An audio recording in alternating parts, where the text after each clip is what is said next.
Bonjour à toutes et à tous et bienvenue dans cette nouvelle vidéo pour découvrir le Ad Orbita de Leila plus Olive. Cette fois, c'est un tarot qu'on va découvrir. Et je me suis lancé un petit défi parce que j'ai plus que 10% de batterie. Donc, on va parier sur le fait que ça suffira. Alors, intéressant, cet oracle.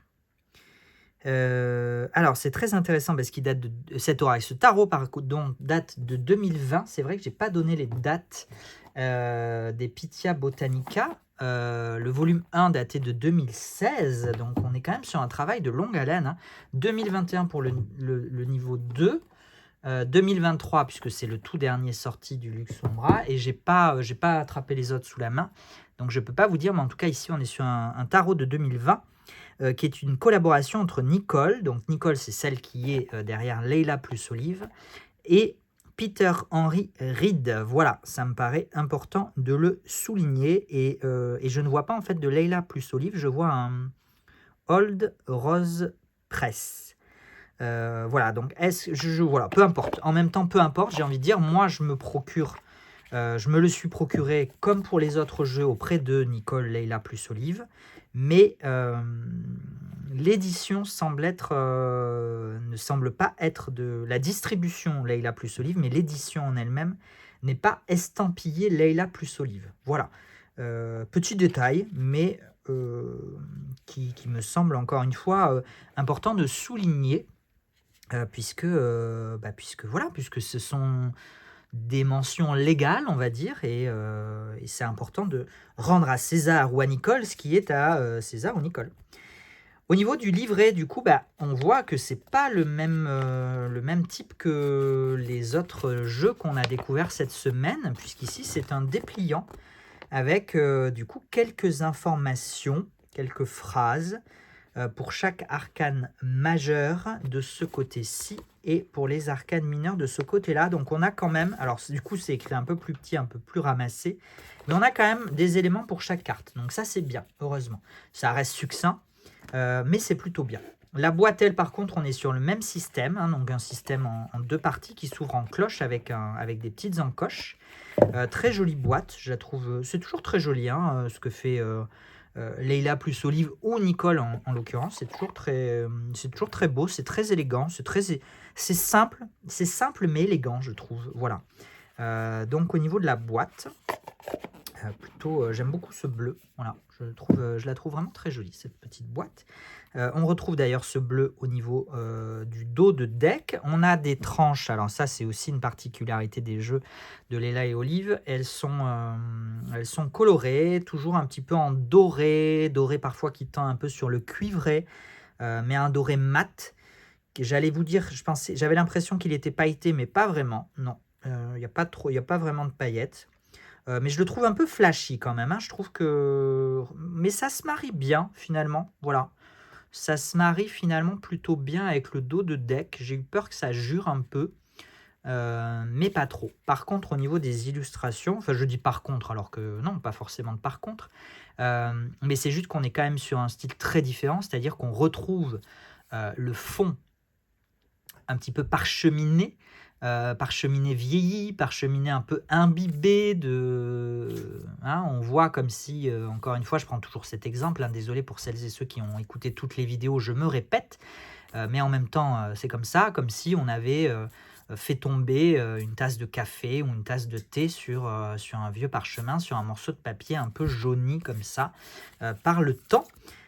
On va aller, ça reste un travail botanique, hein, puisque Nicole travaille essentiellement avec la botanique. Donc, qu'est-ce que vient faire Peter là-dedans? Ce serait intéressant de savoir. Mais je ne sais pas. C'est pas écrit, a priori, c'est pas écrit là. Et est-ce que c'est écrit là? Non, c'est pas écrit là non plus. Voilà. Après, c'est peut-être son compagnon et il a collaboré avec elle sur la création de ce tarot, hein, j'en sais rien. J'en sais rien.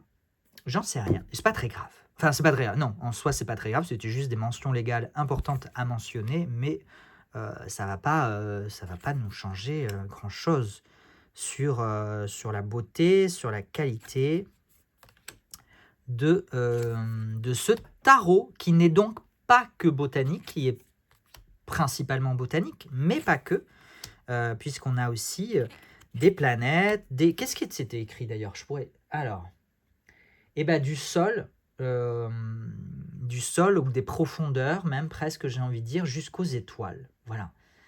Ce tarot explore les orbites, on peut dire ça comme ça, hein, les orbites anciennes de notre espace intérieur et extérieur. Voilà. Donc les orbites, évidemment, c'est ces ellipses, hein, ces mouvements planétaires. Voilà. Et donc, voilà, donc voilà, ça vous amène pas à grand chose, hein, si vous voulez, voilà, vous faites pause, vous lisez, mais en gros c'est l'interaction entre l'échelle la plus grande et l'échelle la plus petite, hein, c'est à l'image du magicien, as above so below, voilà, ce qui est au ciel et sur terre, etc.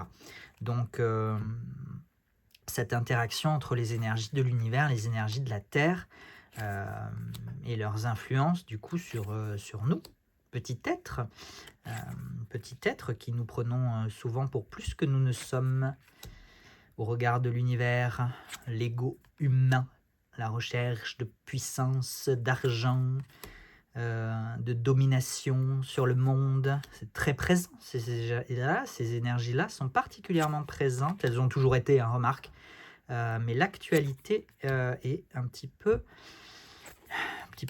j'allais dire effrayante, mais j'ai presque envie de dire désespérante.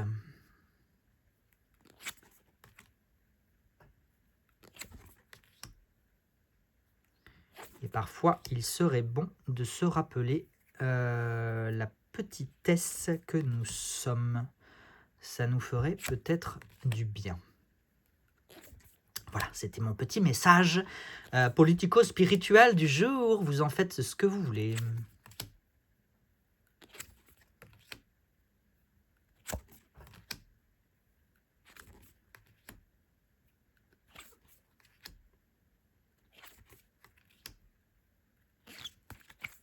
Illustration toujours assez abstraite, hein, dans les jeux qu'on a pu explorer de Nicole cette semaine. Ce sont des illustrations très symboliques, très épurées, très légères, très élégantes pour autant. Moi je trouve vraiment qu'il y a vraiment une finesse, une élégance dans ce trait, dans ce dessin. Mais du coup, en termes d'interprétation intuitive, ce ne sont pas les jeux les plus accessibles. Voilà.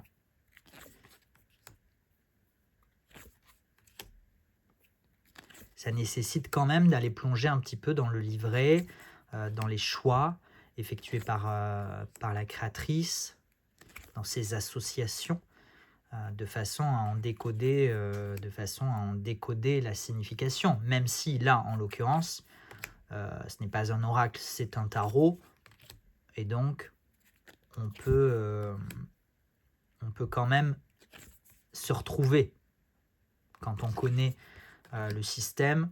A priori, on est sur un système Rider-Waite-Smith assez classique. Bon, pas de... Donc là, avec les épées, on est sur le monde stellaire, hein, les étoiles, l'explosion d'une étoile d'ailleurs, ici la destruction d'une étoile, intéressant pour ce 10 d'épée. Donc avec des météorites sur les personnages de cours. Au niveau des coupes, on était sur toute l'influence lunaire, je pense, sur les océans, sur les mers et les océans, avec toute la présence de l'eau.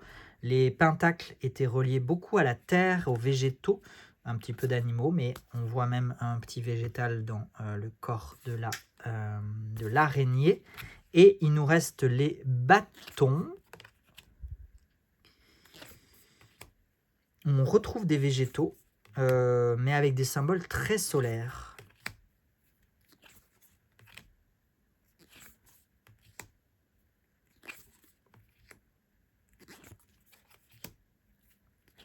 Voilà. Donc comme j'ai pu vous l'exprimer, essayez de le lire, de le traduire en direct. C'est toujours un peu gênant d'essayer de traduire des trucs comme ça en direct sur le coup. Mais voilà, vraiment cette association entre l'univers et ce que nous offre aussi la Terre en termes de végétaux, mais pas que, puisqu'on avait aussi toute la partie marine de la suite des coupes. Voilà, très beau tarot, très très beau tarot, mais comme tout ce que fait Nicole de Leila plus Olive, même si ce tarot n'est pas estampillé Leila plus Olive, il est distribué par elle. J'espère que ce voyage vous a plu. Si c'est le cas, n'hésitez pas à laisser un petit like, un petit commentaire si le cœur vous en dit, à partager si vous pensez que ça peut être utile. Et puis moi, je vous donne rendez-vous très prochainement pour de nouvelles vidéos. À voir ce que je vais pouvoir faire parce que je vais pas tarder à partir. À partir, ça fait très dramatique. Je vais vous quitter. Non, je pars très temporairement en vacances. Voilà, je pars à l'étranger pendant 15 jours, du 2 au 16 novembre. Donc, je serai pour le coup vraiment quasiment injoignable parce que je pars assez loin. Je pars en famille, voilà, donc je ne vais pas travailler. Ça va être mes premières vraies vacances depuis un bon bout de temps. Un petit peu forcé, je ne sais pas trop comment j'aborde ces vacances. Mais voilà, donc je vais essayer peut-être de tourner quelques vidéos pour vous les publier au fil du temps, voilà, pour pas laisser 15 jours complètement sans rien. Mais bon, s'il y a 15 jours sans rien, bah tant pis, il y aura 15 jours sans rien. Vous ne m'en voudrez pas et je suis sûr que je vous retrouverai à mon retour. Pendant cette période-là, rassurez-vous, la boutique reste ouverte. Il n'y aura pas de communication, il n'y aura pas de nouveautés.